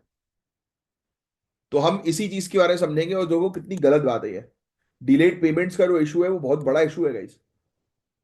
मनरेगा में क्या दिक्कत आ रही है, डिजिटल पेमेंट सिस्टम का क्या इंपैक्ट है, ये टॉपिक पहले भी आया था, एज इट इज रिपीट हुआ है ये, और ऐसे होता रहेगा ये कंटिन्यूअसली, दो तीन बार और नजर आएगा। तो Mahatma Gandhi national rural employment guarantee act जो 2005 का हम लोग को देखने को मिलता है, हर गांव में परिवार को, यानी कि गांव क्षेत्र में जो एक परिवार है उसमें एक सदस्य को 100 दिन की गारंटी वेज एम्प्लॉयमेंट जो है वो मिलनी चाहिए। ये इस स्कीम का मेन ऑब्जेक्टिव है कि 100 दिन तक उसको जॉब्स मिलनी चाहिए मिनिमम। अच्छा, अगर उसको सिर्फ 80 दिन की जॉब मिली तो बाकी के 20 दिन का क्या होगा, बाकी के 20 दिन की उसको पेमेंट मिलेगी। मतलब 100 दिन की पेमेंट देनी है, ये वो है। अच्छा, कितनी पेमेंट देनी है कौन डिसाइड करे, कोई बता सकता है मुझे कमेंट बॉक्स पे लिखकर। क्योंकि मनरेगा तो ऐसा टॉपिक है जो आप इकोनॉमिक्स में पढ़ोगे ही पढ़ोगे। राइट, ये एक स्कीम है बट इकोनॉमिक्स के लिए बहुत इंपॉर्टेंट है। कौन डिसाइड करता है कि वर्कर्स को कितनी पेमेंट दी जाए, बताओ। देखते हैं किसको पता है इसका आंसर। अगर 15 दिन के अंदर वर्कर को काम नहीं मिला, यानी कि वर्कर ने रजिस्टर करवाया, 15 दिन में उसको काम नहीं मिला, तो उसको अनएम्प्लॉयमेंट अलाउंस मिलना शुरू हो जाएगा। भले यानी कि वेजेस, उसके पास जो है भत्ता जो है वो 15 दिन के अंदर मिलेगा ही मिलेगा, नहीं तो उसका कंपनसेशन उसको दिया जाएगा। बट अभी दिक्कतें चल रही हैं, पेमेंट मिल नहीं पा रही। सरकार के ऊपर जो है वो 39 करोड़ रुपीस का उधार हम लोग को जो है वो देखने को मिल रहा है। आउटस्टैंडिंग डिलेड वेजेस का बर्डन है। 2021-22 के दौरान सिर्फ 29% पेमेंट्स ही टाइम पर हुए थे। हर फाइनेंशियल ईयर के एंड में फंड्स खत्म होने लगे हैं, जिससे वर्कर्स की डिमांड जो है वो दबा दी जाती है, यानी कि वर्कर्स को जॉब नहीं दी जा रही। Very big issue, very big issue. Aadhaar based payment system की दूसरी समस्या है, तो आप चाहो तो ये समस्या लिख सकते हो, चैलेंजेस आप ऐसा लिख लो कि challenges in MNREGA implementation. Challenges in MNREGA implementation, MNREGA कार्यान्वयन से संबंधित प्रमुख चुनौतियां। चुनौती नंबर 1, मैं चुनौतियां बस आपको बता देता हूं। Delayed wage payment, delayed wage payment. इसमें लिखा है क्या, इसमें कुछ, इसमें पॉइंट वाइज जो है वो नहीं लिखा मेरे ख्याल से। अच्छा ये लिखा है ना चैलेंजेस। पहला डिलेड वेज पेमेंट, ठीक है, वेतन भुगतान में विलंबन। दूसरा आधार बेस्ड पेमेंट सिस्टम की समस्या, आधार बेस्ड पेमेंट सिस्टम की समस्या। दूसरा, आधार बेस्ड पेमेंट सिस्टम गाइस जनवरी 2024 से मैंडेटरी बना दिया गया, लेकिन सिर्फ 43% ही वर्कर्स इसमें एलिजिबल हुए। जिन वर्कर्स का आधार बेस्ड पेमेंट सिस्टम एक्टिवेट था, उनमें भी सिर्फ 39% का पेमेंट ही 7 दिन के अंदर हो पाया। आधार बेस्ड पेमेंट सिस्टम से 400 करोड़ रुपए का अनअकाउंटेड कंपनसेशन लाइबिलिटी भी खड़ा हो गया। इसका मतलब है कि जो सिस्टम ट्रांसपेरेंसी बढ़ाने के लिए लाया गया था, वही डिले और इनइक्वालिटी क्रिएट कर रहा है, यानी कि उसी के कारण डिले हो रहा है। अब देखो यार, इसमें प्रॉब्लम क्या है वो मैं आपको सिंपल शब्दों में समझाता हूँ। इसमें बायोमेट्रिक्स होती है। आप अपना आधार कार्ड बनाते हो तो अब उसमें आपको बायोमेट्रिक्स लगानी पड़ती है, यानी कि अपने थंब का इंप्रेशन देना पड़ता है, फिंगर्स का इंप्रेशन देना पड़ता है, राइट, करेक्ट।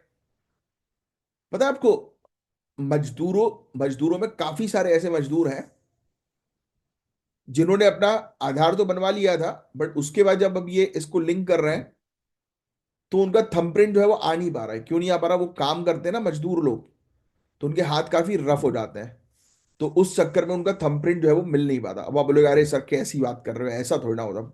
मेरा खुद का छोटा भाई, उसका कनाडा के वीजा के लिए जब हम लोग गए थे, तब उसका वीजा इसी कारण से जो है वो डिले हो गया था। फिर कनाडा तो जाना हो नहीं पाया उसका, यूके गया था वो, क्योंकि उसका बायोमेट्रिक्स हो ही नहीं पा रहा था। उसका 2 बार बायोमेट्रिक्स हुआ था, एक दिल्ली में हुआ था और एक नागपुर में हुआ था। वो रीजन यही था कि उसका वो आ ही नहीं पा रहा था, थंब इम्प्रेशन। होता है काफी सारे लोगों को नेचुरल होता है। अब ऑब्वियसली मेरा छोटा भाई वो लेबर नहीं है, ईट पर वो नहीं उठाता। अब ठीक है, कोई भी जॉब छोटा बड़ा नहीं होता, मैं डिफरेंशिएट नहीं कर रहा हूँ, बट मैं आपको बता रहा हूँ उसकी जॉब वो नहीं है, बट फिर भी उसको ये इशू है। होता है काफी सारे लोगों में नेचुरली होता है, काफी सारे लोगों में बिकॉज ऑफ वर्क के कारण भी होता है, वर्क मीडियम के कारण होता है, राइट। तो ये चीज है। अब तीसरा सबसे बड़ा मुद्दा जो है वो बजट का, कि भाई सरकार के पास बजट का इशू है। तो ये चैलेंज है, बजट जीडीपी का सिर्फ 0.2% तक गिर गया है। ये लिख लो, मनरेगा का बजट जीडीपी का 0.2% तक जो है वो गिर गया है। 2020-21 पेंडेमिक में भी ये सिर्फ 0.56% था, जबकि रूरल एम्प्लॉयमेंट की सबसे ज्यादा जरूरत थी। हर साल 20% बजट पुराने ड्यूज क्लियर करने में ही लग जाते हैं। तो अगर बजट पूरी तरह से एलोकेट नहीं होगा, तो टाइम पर पेमेंट्स नहीं होंगे और एम्प्लॉयमेंट गारंटी कहां से हो पाएगी। यस। एक पॉइंट और लिखो इसके अंदर आप, caste based segregation. Caste based segregation, चौथा पॉइंट आप लिखो, कास्ट बेस्ड सेग्रीगेशन।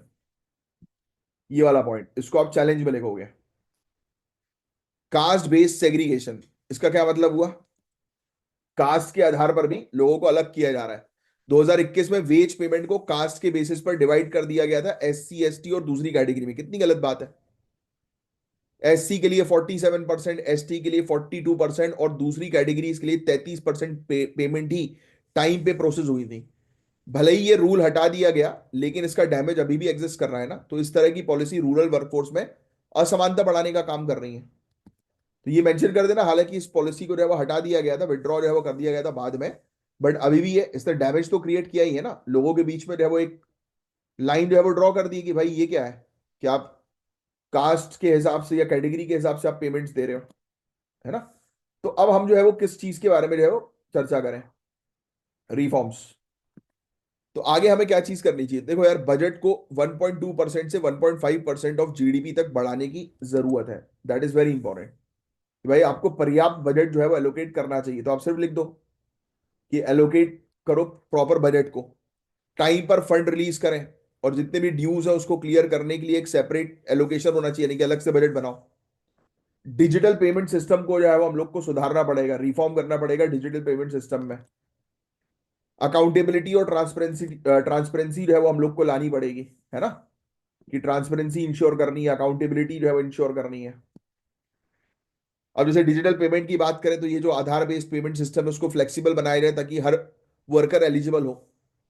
गांव क्षेत्रों में बैंकिंग और डिजिटल इंफ्रास्ट्रक्चर को इंप्रूव करें। अकाउंटेबिलिटी और ट्रांसपेरेंसी के लिए जो डिलेड वेजेस जो है उसका कंपनसेशन स्ट्रिक्ट तरीके से दिया जाए, यानी कि जिसको पैसा नहीं मिला है उसको पैसा दो। शिकायतें जो है वो लोगों की सुनो, मजदूरों की शिकायतें सुनो। कास्ट बेस्ड वेज सेग्रीगेशन ऐसी पॉलिसी कभी ना लाई जाए, क्योंकि इससे जो है वो इनइक्वलिटी, असमानता जो है वो वर्कर्स के बीच में बढ़ती है, और वर्कर्स को टाइम पर पेमेंट दो, इक्वल ट्रीटमेंट करो उनके साथ, है ना। तो मनरेगा का एक बहुत ही पावरफुल स्कीम है जो गांव क्षेत्रों की एम्प्लॉयमेंट का एक बैकबोन है, रोजगार का बैकबोन है। लेकिन अगर फंडिंग, पेमेंट्स और डिजिटल सिस्टम सही से नहीं चलेंगे तो ये अपनी बेहतर तरीके से काम नहीं कर पाएगी। तो हमें स्ट्रॉन्ग पॉलिसीज और सुधार लाने होंगे ताकि ये स्कीम अपनी असली पर्पस को फुलफिल कर सके। तो आपको क्या लगता है कि सरकार को आधार बेस्ड पेमेंट सिस्टम और फंड एलोकेशन के लिए क्या कदम कदम उठाने चाहिए? मैं सिर्फ 2 लाइन में आपसे जवाब जो है वो जानना चाहता हूं कि सरकार अब इस डिजिटल सिस्टम को सुधारने के लिए क्या करे। कोई इनोवेटिव तरीका अगर आपके दिमाग में आ रहा है तो मेंशन करो, 2 मिनट वीडियो को पॉज करो, सोचो कि सरकार जो है वो क्या करेगी कि जिससे कि ये डिजिटल जो इश्यूज जो आ रहे हैं, जो मैंने आपको बताया, जैसे बायोमेट्रिक का इशू, तो वो रिजॉल्व किया जा सके। तो क्या करे सरकार ऐसा, राइट, कैसे सिस्टम बनाए लोगों को आइडेंटिफाई करने के लिए कि भाई सही लोगों तक जो है वो इसका बेनिफिट जो है वो मिले और पैसा पहुंचे। बताओ क्या सोचते हो आप, दिमाग लगाओ। एज एन ऑफिसर तो आपको क्विकली एक्शन लेना पड़ेगा, तो दिमाग लगाने की चीजें सोचना शुरू करो, जिससे कि आपका दिमाग क्विकली रिस्पॉन्ड करे, चले, है ना। ये प्रैक्टिस बहुत इंपॉर्टेंट होती है गाइस। ठीक है। अब अगला जो जो टॉपिक है ये मगरमच्छ से रिलेटेड है भैया अपने। Salt water crocodile conservation in Bhitarkanika national park. कहीं पे लिखा है क्या? क्या तो हाँ, लिखी है, सामने दिख रहा है, ओडिशा का भीतरकनिका नेशनल पार्क, वरना मैं क्वेश्चन पूछता आपसे। तो भीतरकनिका नेशनल पार्क जो है, इसके सॉल्ट वाटर क्रोकोडाइल के संरक्षण के बारे में बात करेंगे। ये एनवायरमेंट और इकोलॉजी के पॉइंट ऑफ व्यू से बहुत इंपॉर्टेंट है, प्रीलिम्स में भी इससे रिलेटेड क्वेश्चन आ सकता है, जैसे कि भीतरकनिका नेशनल पार्क कहां पर है, तो ओडिशा आपको ध्यान में रखना है। यहां पर 2025 के एनुअल रेप्टाइल सेंसस के हिसाब से सॉल्ट वाटर क्रोकोडाइल पॉपुलेशन 1826 तक पहुंच चुकी है।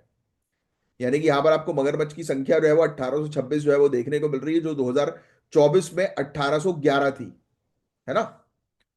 तो ये कंजर्वेशन एफर्ट्स, यानी कि ये मगरमच्छ को बचाने के प्रयास जो है, ये एक बड़ा सक्सेस हम लोग को जो है वो नजर आ रहा है। बस यही बहुत बेसिक सा टॉपिक है, इसमें और कुछ ध्यान रखने की आवश्यकता नहीं है। इसकी लोकेशन लिख लो आप, भीतरकनिका नेशनल पार्क जो है वो कहां पर है, तो ओडिशा में है। क्योंकि इस प्रकार के नेशनल पार्क्स वगैरह जो न्यूज में आते हैं वही एग्जाम में पूछ लेते हैं ये लोग। तो देखो, इंडिया का ये दूसरा सबसे बड़ा मैंग्रोव इकोसिस्टम है। यहां पर क्या है, मैंग्रोव है। मैंग्रोव के बारे में तो आप पढ़ोगे ही पढ़ोगे। इंडिया का दूसरा सबसे बड़ा मैंग्रोव इकोसिस्टम, और सबसे बड़ा कौन सा है, सुंदरबंस का, आप लोग जानते ही हैं। बंगाल टाइगर जहां पर देखने को मिलता है। तो ये पार्क जो है गाइस, ये ब्रह्मानी, बैतरानी, धर्मा और पत्सला नदियों से कनेक्टेड है। तो यहां पर हाइड्रोलॉजिकल सिस्टम भी इसका काफी अच्छा है, और ये एक रिकॉग्नाइज्ड रामसर साइट है। क्वेश्चन मेरा आपसे ये है, क्वेश्चन और एक टास्क, जिन लोग को रामसर कन्वेंशन के बारे में नहीं पता वो आज के आज उसके बारे में पढ़ेंगे। रामसर कन्वेंशन एक बहुत ही इंपॉर्टेंट टॉपिक है आपके जीएस पेपर 3 का। क्वेश्चन ये है कि रामसर कन्वेंशन जो है वो कौन से ईयर में बनाया गया था, और रामसर जगह किस कंट्री की है, क्योंकि ये कन्वेंशन वहीं पर हुआ था। तो रामसर कन्वेंशन का ये हिस्सा है। यहाँ पर काफी सारी क्रोकोडाइल्स ही नहीं बल्कि वाटर मॉनिटर लिजार्ड्स होते हैं, पाइथन्स होते हैं, हाइनास भी यहाँ पर नजर आते हैं जो ही करके हंसते हैं। हाइनास पता होगा ना आपको। फिर लकड़बग्गा बोलते हैं ना हाइना को। कुछ इसके इंपॉर्टेंट फीचर्स के बारे में जो है वो चर्चा करें। यहां पर होगा ना हाइनास के बारे में, लकड़बग्गा, हाँ। कुछ इंपॉर्टेंट फीचर्स के बारे में जो है वो चर्चा करें। तो यहाँ पर गरी माथा बीच है, बहुत इंपॉर्टेंट होता है ये, एक बार सिविल सर्विसेज क्वेश्चन पूछ चुकी है। गरी माथा बीच भी यहीं पर ही है, उड़ीसा में। यहाँ पर पता है लार्ज लेवल लेवल पर, बहुत मास लेवल पर नेस्टिंग होती है, यानी कि यहाँ पर आते हैं बहुत ज्यादा मात्रा में ऑलिव रिडले टर्टल्स और आकर यहाँ पर बहुत सारे अंडे दे देते हैं गरी माथा बीच पे। वो जो बहुत ज्यादा मात्रा में अंडे देते हैं उसका एक टर्म होता है, मास नेस्टिंग का। और ये मैं पहले पढ़ा चुका हूं, देखते हैं वो टर्म किसको पता है। तो नीचे कमेंट बॉक्स पर जिसको पता है वो लिख कर बताना। बाकी ये सब टॉपिक्स तो आपके जीएस पेपर 3 में आपको पूछे आएंगे ही आएंगे, तो आप इसके बारे में पढ़ोगे ही पढ़ोगे आगे चल के। फिर एक और यहाँ पर एक बहुत ज्यादा मात्रा में बर्ड्स भी आकर ब्रीड जो है वो करती हैं। और ये जो एरिया है वो बागा गहाना एरिया इसको कहते हैं, बागा गहाना एरिया, राइट। हेरोनरी, हेरोनरी। ठीक है, तो यहाँ पर बर्ड्स आकर जो है ब्रीडिंग देती है, तो बहुत इंपॉर्टेंट ये दो साइट्स हैं यहाँ की। तो ये चीज है। तो salt water crocodile conservation project की बात करें तो गाइज 1975 में इसको लॉन्च किया गया था, इस प्रोजेक्ट को मगरमच्छ को बचाने के लिए। यूनाइटेड नेशन डेवलपमेंट प्रोग्राम और फूड एंड एग्रीकल्चर ऑर्गेनाइजेशन के अंडर ये प्रोजेक्ट स्टार्ट किया गया था, लिख लेना। 1975 का ये प्रोजेक्ट था, भीतरकनिका नेशनल पार्क के अंदर हमने स्टैब्लिश किया क्रोकोडाइल कंजर्वेशन प्रोजेक्ट। ये बेसिकली प्रोटेक्ट और कंजर्व करने के लिए था 3 प्रकार की क्रोकोडाइल प्रजातियों को, कौन सी तो ये लिख लेना इनके नाम, मगर, घड़ियाल और सॉल्ट वाटर क्रोकोडाइल।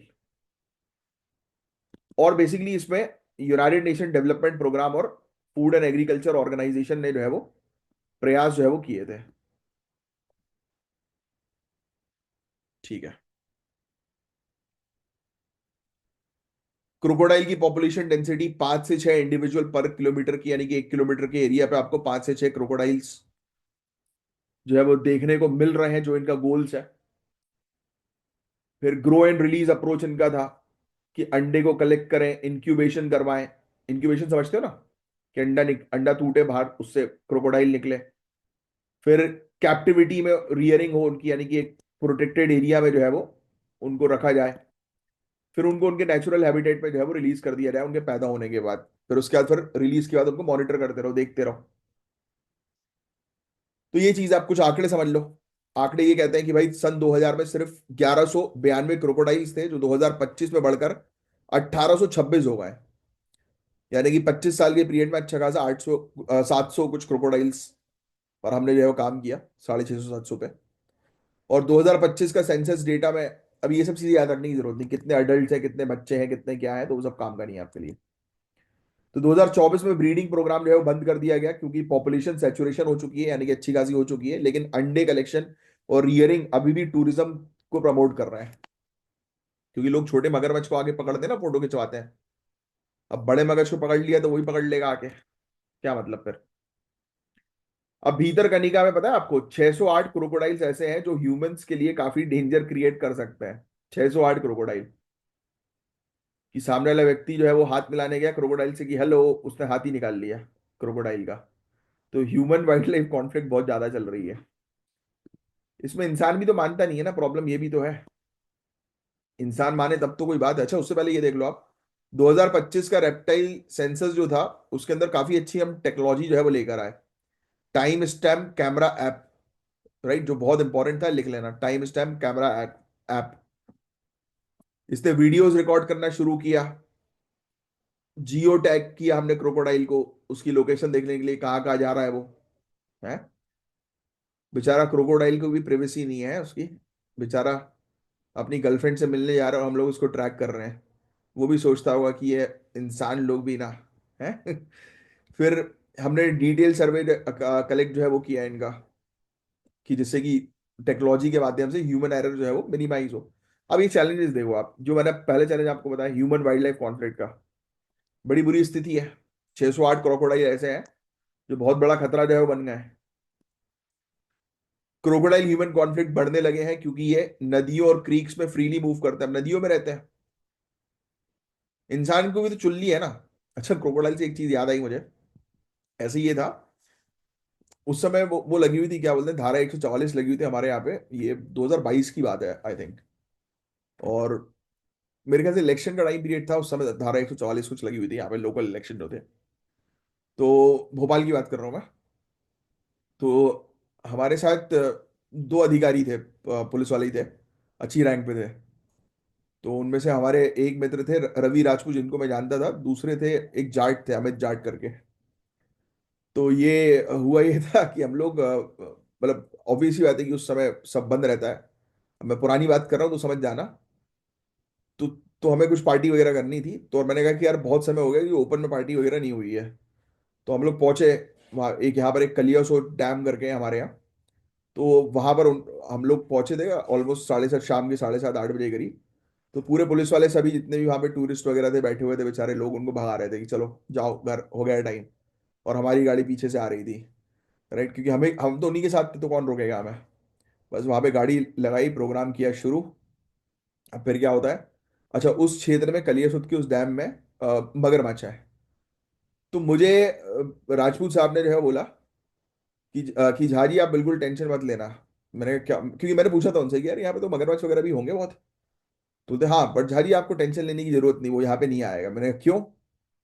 तो बोलते हैं कि वो, उसको पता है कि ये पुलिस खड़ी है यहाँ पर, पुलिस के पास होती है बंदूक, तो इसलिए वो आएगा नहीं। मैंने कहा भाई साहब, और एक्चुअली प्रोग्राम हम लोग कर रहे थे। वो भाई भाई साहब वो प्रोग्राम नहीं करते थे, हम लोग उसमें इन्वॉल्व थे, इन्फ्लुएंस हम लोग थे, राइट। वो बिल्कुल सोबर थे। तो मैंने वही अमित भाई से बोला, मैंने कहा यार, अमित मतलब ऑफिसर है वो भी। तो मैंने कहा यार अमित भाई, मतलब चल क्या रहा है, रवि भाई को बिल्कुल स्मेल करते हुए हो गई है क्या। तो वो चीज है। तो होते हैं, एक से बढ़कर एक लोग होते हैं। तो जब भी मुझे ये क्रोकोडाइल याद आ रहा है तो उनकी उनकी घटना याद है। बड़े उनने स्टाइल से बोला, आप बिल्कुल टेंशन, बड़े सीरियस बिल्कुल एकदम, झाजी आप बिल्कुल टेंशन मत लो, यहाँ पे मगरमच्छ आ ही नहीं सकता। मैंने कहा, क्यों। उसको पता है यहाँ पुलिस खड़ी है, गोली मार देगी। अरे मैंने कहा भाई, मैंने कहा अगर मगरमच्छ आया तो हो सकता है कि राजपूत साहब पहले भागे। तो ऐसा भी होता है भाई, अलग अलग चीजें होती है, बट ठीक है। अब देखो, सोचो वर्दी का उनको इतना कॉन्फिडेंस कि देखिए आप, कि हम प्रोटेक्शन के लिए हम पहले रेडी हैं, कि जारी आप टेंशन मत लो, वर्दी हम पहने, हम प्रोटेक्ट करेंगे आपको, है ना। तो इस तरीके से भी सोचो चीजों को, हर चीज मजाक में नहीं सोचनी चाहिए। चलो, तब आगे बढ़ते हैं। तो कॉन्फ्लिक्ट मिटिगेशन एफर्ट्स, क्या किया जाए। तो देखो यार, हम लोकल कम्युनिटीज को बोल सकते हैं, वार्निंग दे सकते हैं, चार्ट लगा सकते हैं कि भाई यहाँ पे जाना मना है, यहाँ पर क्रोकोडाइल्स है ना। यहाँ पे जाना मना है, यहाँ पर टाइगर का मूवमेंट है। बट इंसान, जहां पर चीजें होती हैं ऐसी, वहां पर वो जाता है कि चलो देख के तो आए जरा कहाँ है। कोरोना के केस में नहीं देखा था, लोग बाहर निकल के घर से देख रहे थे कि देखें तो जरा कोरोना वाला कैसा दिखता है। ये कौन सी बात है भाई, दिस इज इंडिया है। वो बोलते हैं ना, India is not for beginners. और 120 नदी के घाट पर बैरिकेड्स लगाए गए हैं ताकि लोग जो है वो प्रोटेक्टेड रहें।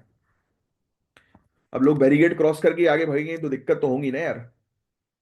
तो मैंने आपको ये टेक्नोलॉजी के बारे में ऑलरेडी बता ही दिया। तो ह्यूमन वाइल्ड लाइफ कॉन्फ्लिक्ट को हम लोग को रिजॉल्व करना है और कम्युनिटी को अवेयर करना है। तो गाइस, ये भीतरकनिका नेशनल पार्क का एक टॉपिक था, सॉल्ट वाटर क्रोकोडाइल कंजर्वेशन को लेकर एक सक्सेस स्टोरी के बारे में जो है हमने चर्चा करी। तो ये थोड़ा सा जो है आप ध्यान में रखिएगा इस टॉपिक के बारे में। अब नेक्स्ट जो टॉपिक आया है, हाँ अब देखो यार, अब बहुत ध्यान से इस टॉपिक को सुनना। इसमें कुछ ऐसे कंसेप्ट्स हैं जो ध्यान से नहीं सुनोगे तो ऊपर से चले आएंगे, तो पूरा फोकस अब यहां पे रखो। तो हम बात करेंगे ओपन मार्केट सेल स्कीम के बारे में। लिख लो title, open market sale scheme, domestic policy. देखो यार, ये आपके जीएस पेपर 2 पेपर 3 दोनों के लिए बहुत इंपॉर्टेंट है। और फूड सिक्योरिटी को बेहतर बनाने के लिए ये एक बड़ा सुधार सामने आया है। Ministry of consumer affairs, food and public distribution ने OMSSD पॉलिसी, यानी कि open market sale scheme domestic policy के लिए कुछ इंपॉर्टेंट रिवीजन अनाउंस किए हैं 2024-25 के लिए। ये रिवीजन फूड ग्रेन डिस्ट्रीब्यूशन को बेहतर बनाने इथेनॉल प्रोडक्शन को सपोर्ट करने और फूड सिक्योरिटी को मजबूत करने के लिए है। तो बहुत ध्यान से पूरी चीजों को जो है वो आपको जो है वो समझना बहुत ज्यादा जरूरी है। तो ये किसकी मिनिस्ट्री का है, किसने अनाउंस किया है इसके रिवीजन, तो ये मिनिस्ट्री का नाम भी लिख लेना। अब सुनो, पूरा ओवरव्यू के बारे में हम लोग जो है वो चर्चा करेंगे। पहले तो ओएमएसएस, अब मैं उसको ओएमएसएस ही बोलूंगा और आपको भी ओएमएसएस ब्रैकेट में लिख लेना है, ठीक है। Open market sale scheme.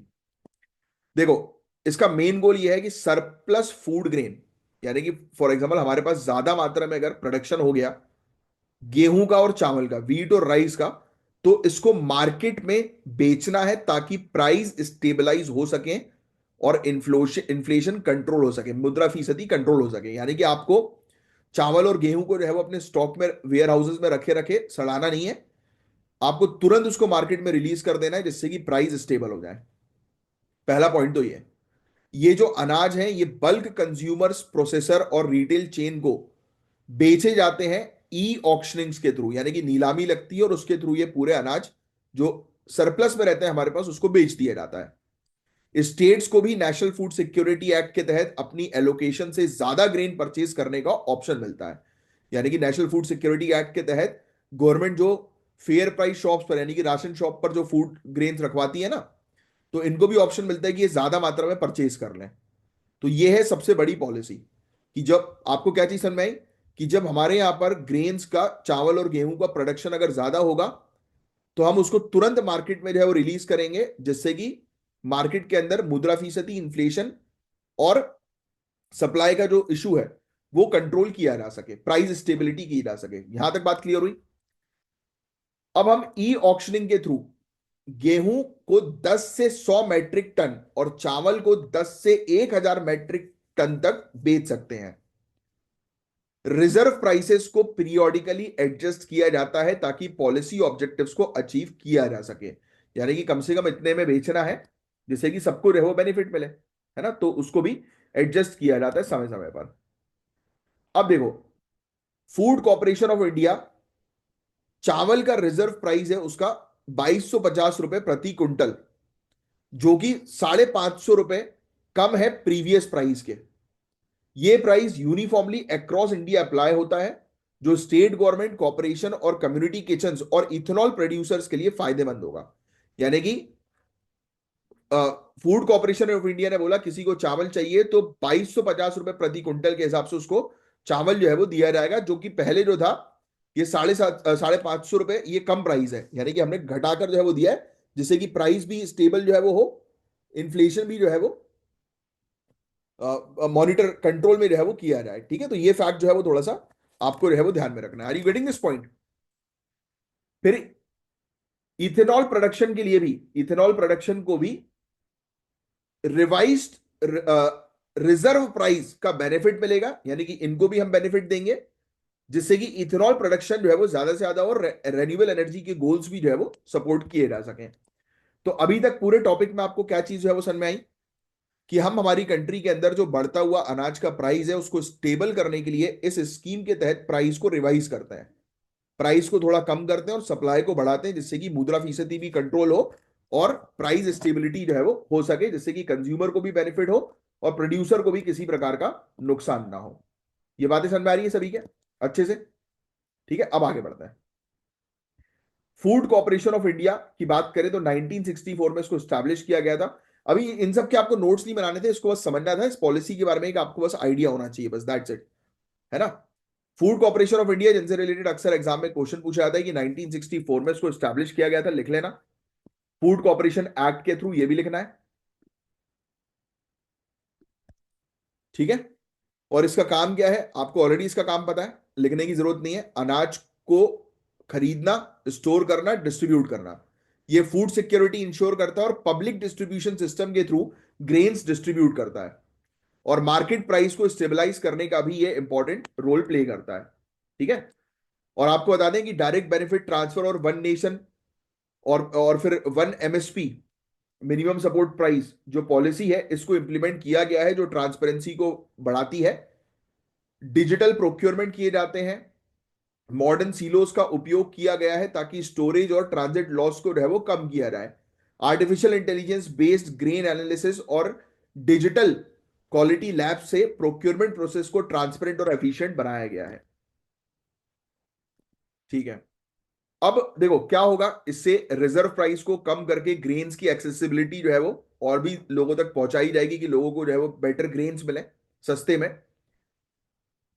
और फिर इथेनॉल प्रोडक्शन हम इससे जो है बढ़ाएंगे, जिससे इंडिया के रिन्यूएबल एनर्जी गोल्स जो है उसको जो है वो बढ़ावा मिले। राइट, तो ये इससे ये सब फायदे हम लोग को देखने को मिल रहे हैं कि प्राइस कम करने से।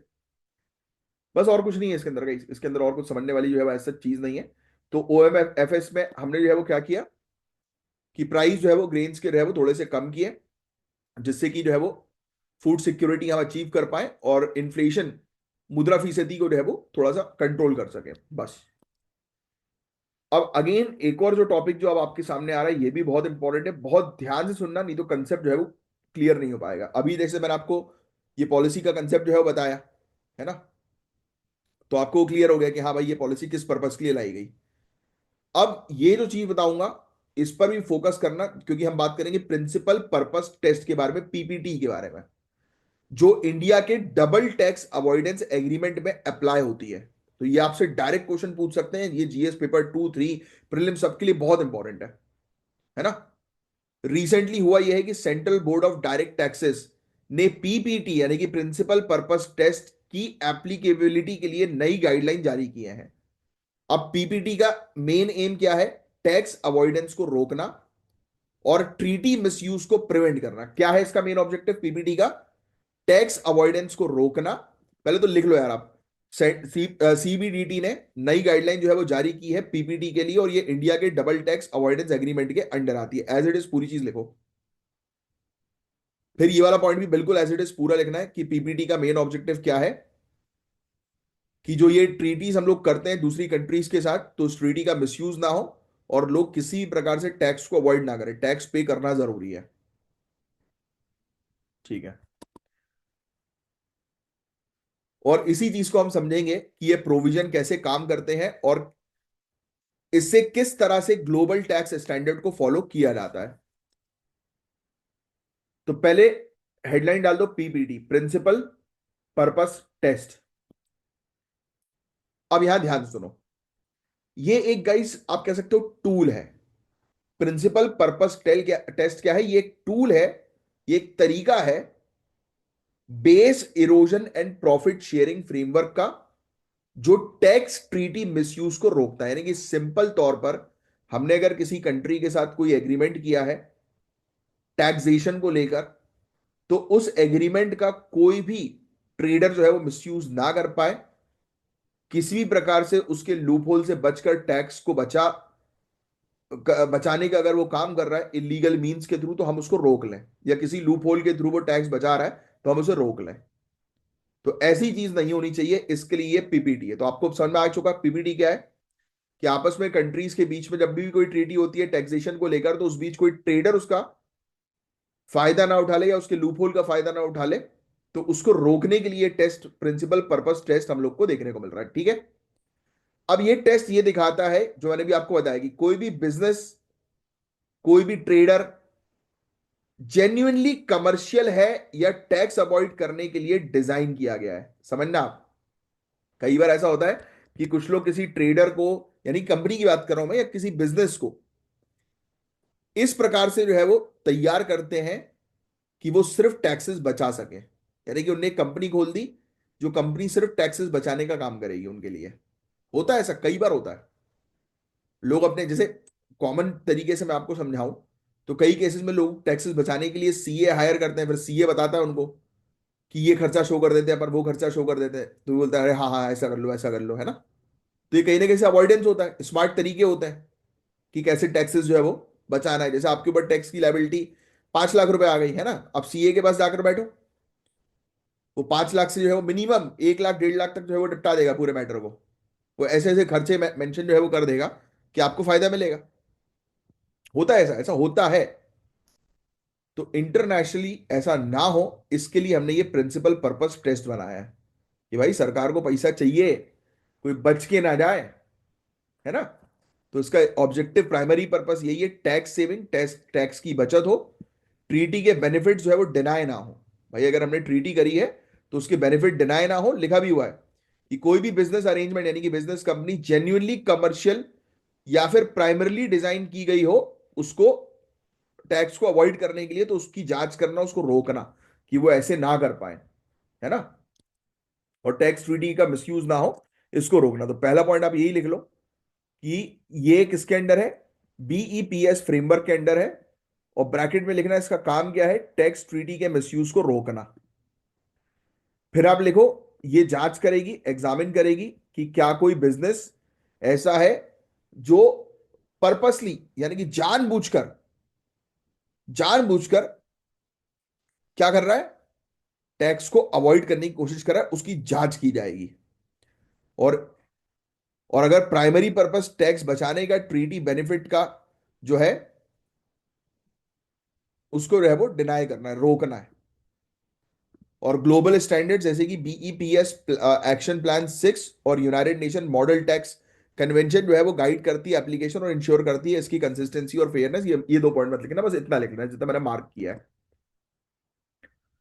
ठीक है, तो ये चीजें हैं। अब ये क्या काम है इसका, आपको जो है वो ऑलरेडी समझ में आ गया। सिर्फ इतनी चीजें आपको समझनी थी। अब सिर्फ सुनो, नई गाइडलाइंस में क्या है। तो पीपीटी का प्रोविजन सिर्फ उन अरेंजमेंट्स पर अप्लाई होंगे जो इंप्लीमेंटेशन के बाद एंटर किए गए, यानी कि ट्रीटी बनने के बाद जो बिजनेसेस आई हैं, एंटिटीज आई हैं, उन पर अप्लाई होगा।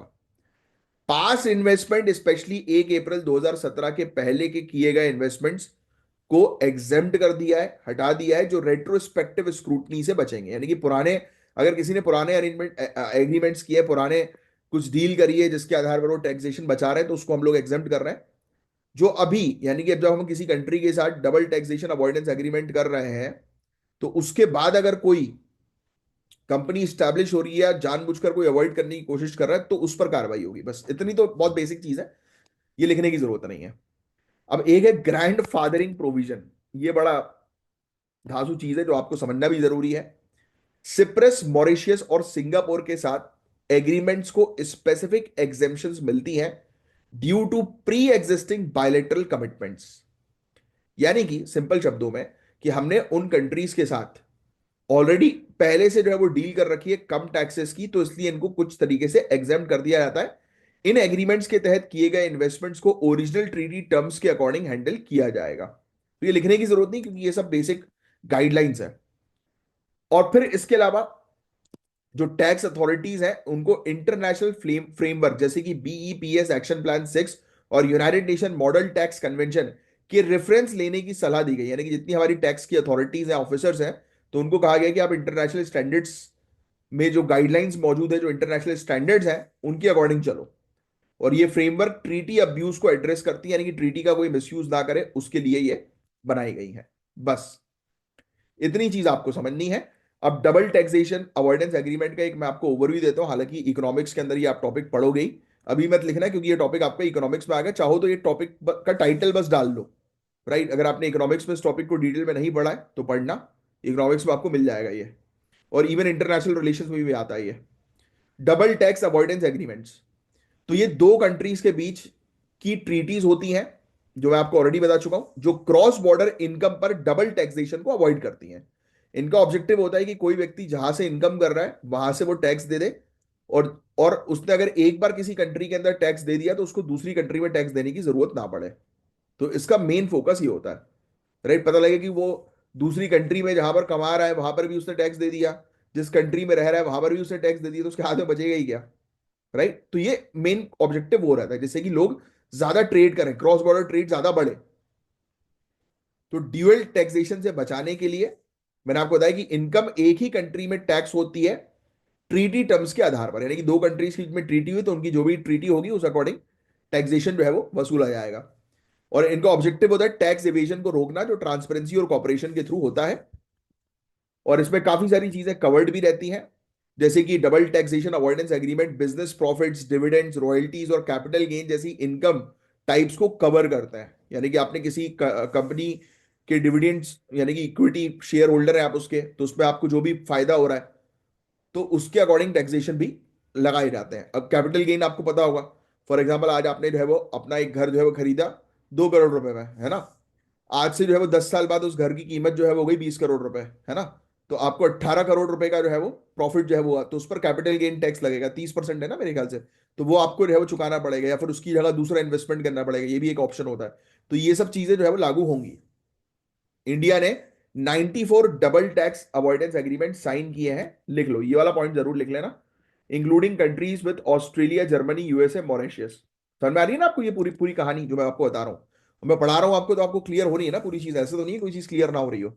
आप बिल्कुल कमेंट बॉक्स पे हर चीज जो है वो शेयर कर सकते हैं।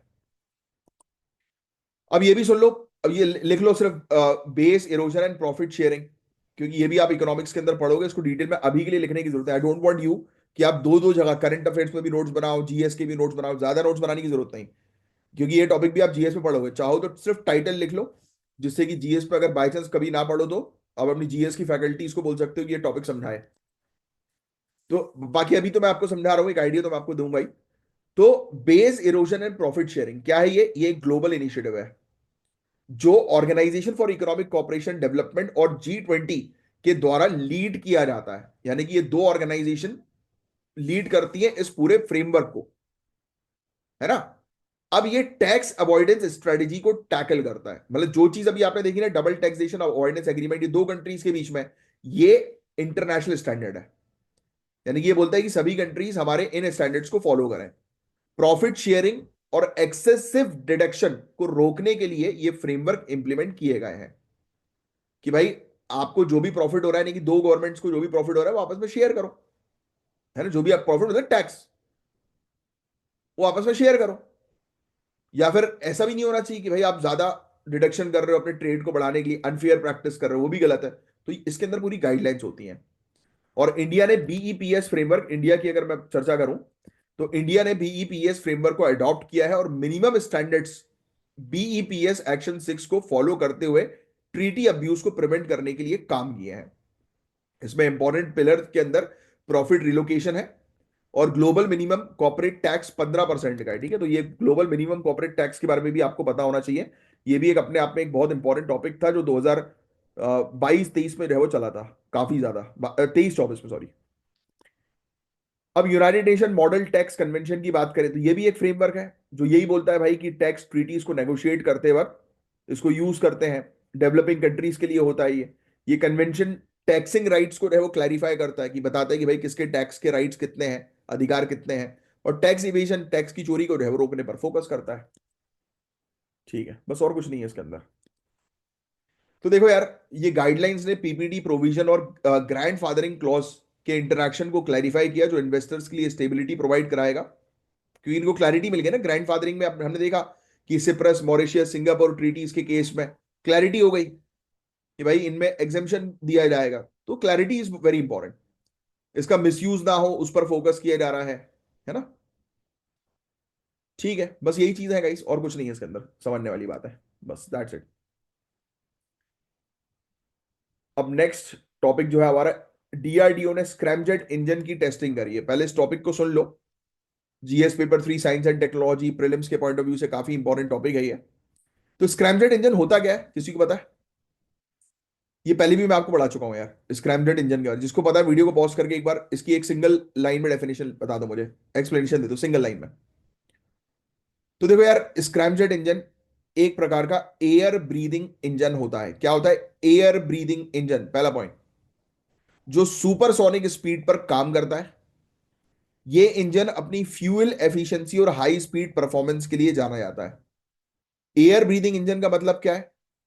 मतलब यह है कि ये इंजन एटमॉस्फेयर से हवा को लेके फ्यूल के साथ मिक्स करता है और कंबशन प्रोसेस करता है, जलाने की प्रोसेस करता है, राइट, फ्यूल को, जिससे कि फास्ट और फास्ट हो सके, इसको फ्यूल मिले। और तो स्क्रैमजेट इंजन को फ्यूल के रूप में लिक्विड हाइड्रोजन और लिक्विड ऑक्सीजन का इस्तेमाल इसके अंदर होता है, जो उन्हें बेटर फ्यूल एफिशिएंसी प्रोवाइड कराता है, खासकर सुपर सोनिक स्पीड के दौरान।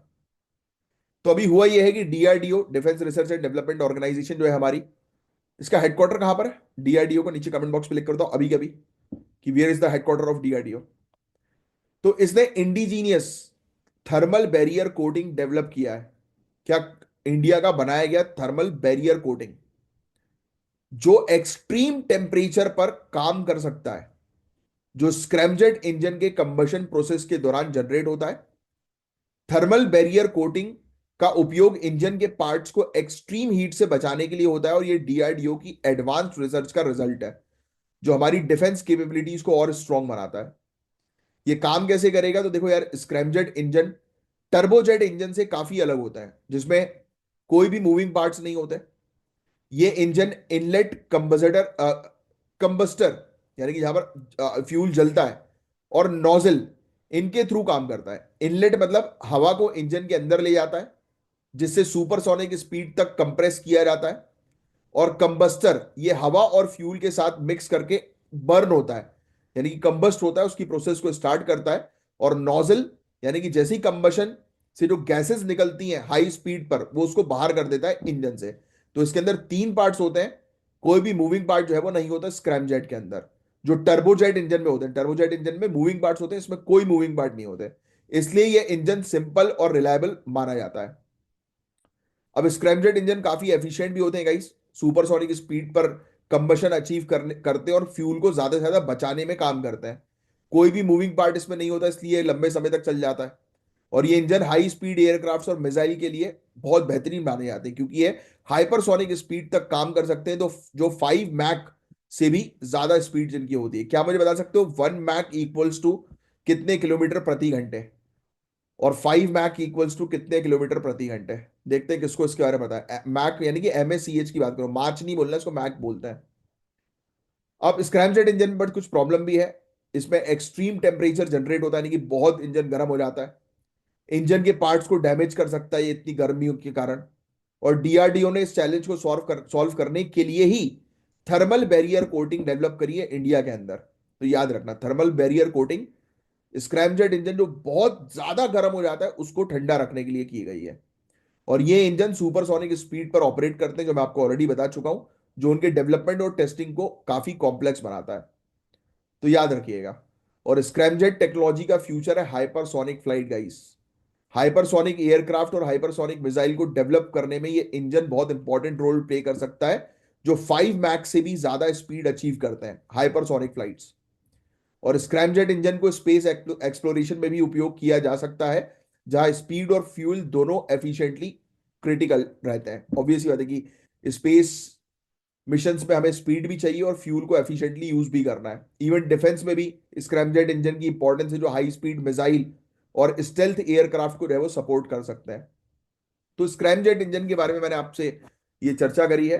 अब ट्राई करना है इस क्वेश्चन का जो है वो आंसर देने की। अब नेक्स्ट जो आपके लिए टॉपिक है, ये है नेशनल वोटर्स डे 2025 का।